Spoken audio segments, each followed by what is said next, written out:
August 26. మా దేవుడైన యెహోవా ప్రసన్నత మా మీద నుండునుగాక. మా చేతి పనిని మాకు స్థిరపరచుము. మా చేతి పనిని స్థిరపరచుము. కీర్తనలు 90:17. న్యూ అమెరికన్ స్టాండర్డ్ బైబిల్ మార్జిన్లో మా చేతుల పనికి స్థిరత్వం ఇవ్వు అని ఉంది. ఇప్పుడు ఇది ఆలోచించదగిన విషయం మరియు ప్రార్థించదగిన ఒక విన్నపం. శాశ్వతంగా ఉండే పనులను చేయడమే మన లక్ష్యంగా ఉండాలి. ఇది క్రొత్త నిబంధనలో ప్రభువైన యేసు చెప్పినప్పుడు ప్రతిధ్వనిస్తుంది. మీరు వెళ్ళి ఫలము ఫలించుటకును మీ ఫలము నిలిచి ఉండుటకును నేను మిమ్మును ఏర్పరచుకొని నియమించితిని. యోహాను 15:16. ఎఫ్.డబ్ల్యూ.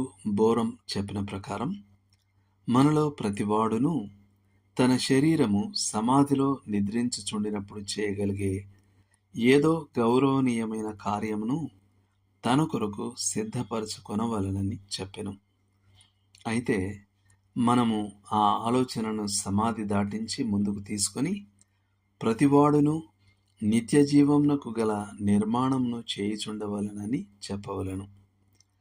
ఆధునిక కార్యకలాపాలలో చాలా వరకు తాత్కాలిక ప్రాముఖ్యత మరియు క్షణిక విలువ కలిగినవి. ఇటీవల నేను ఒక వ్యక్తి బాట్లెట్ బేరిపండు చర్మంలోని 50 అస్థిర రసాయనాల రసాయన విశ్లేషణకు తన జీవితాన్ని అంకితం చేస్తున్నాడని విన్నాను.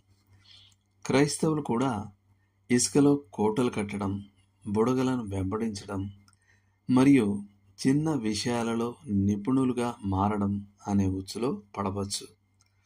ఎవరో చెప్పినట్లుగా మనం కాలిపోతున్న ఇంట్లో చిత్రాలను సరిచేయడంలో మన జీవితాలను గడపడం అనే తప్పు చేయవచ్చు. శాశ్వత ప్రాముఖ్యత కలిగిన అనేక రకాల పనులు ఉన్నాయి మరియు మనం వీటిపై దృష్టి పెట్టాలి. మొదటిది క్రైస్తవ స్వభావం యొక్క అభివృద్ధి. మన స్వభావం మనం పరలోకానికి తీసుకువెళ్ళే కొన్ని విషయాలలో ఒకటి. క్రీస్తు కొరకు గెలవబడిన ఆత్మలు నిలిచి ఉండే ప్రాముఖ్యత కలిగినవి. వారు నిరంతరం దేవుని గొర్రెపిల్లను ఆరాధించేవారిగా ఉంటారు. సత్యవాక్యాన్ని బోధించేవారు, యువ విశ్వాసులను శిష్యులుగా చేసేవారు, క్రీస్తు గొర్రెలను పోషించేవారు నిరవధికంగా నిలిచి ఉండే జీవితాలలో ఒక పెట్టుబడి పెడుతున్నారు. రాజ్యం యొక్క సేవ కొరకు తమ కుమారులను మరియు కుమార్తెలను పెంచే తల్లిదండ్రులు తమ పని నిలిచి ఉంటుందని హామీ ఇవ్వబడ్డారు. క్రీస్తు మరియు ఆయన కార్యం కొరకు తమ డబ్బును పెట్టుబడిగా పెట్టే నమ్మకమైన గృహ నిర్వాహకులు విఫలం కాలేని పరిచర్యలో నిమగ్నమై ఉన్నారు. ప్రార్థన పనికి తమను తాము అంకితం చేసుకున్నవారు ప్రతి ప్రార్థనకు దేవుని స్వంత సమయంలో మరియు మార్గంలో ఎలా జవాబు ఇవ్వబడిందో ఒకరోజు చూస్తారు. దేవుని ప్రజలకు సేవ చేసే ఎవరైనా నిత్యత్వం కోసం ఒక పనిలో నిమగ్నమై ఉంటారు.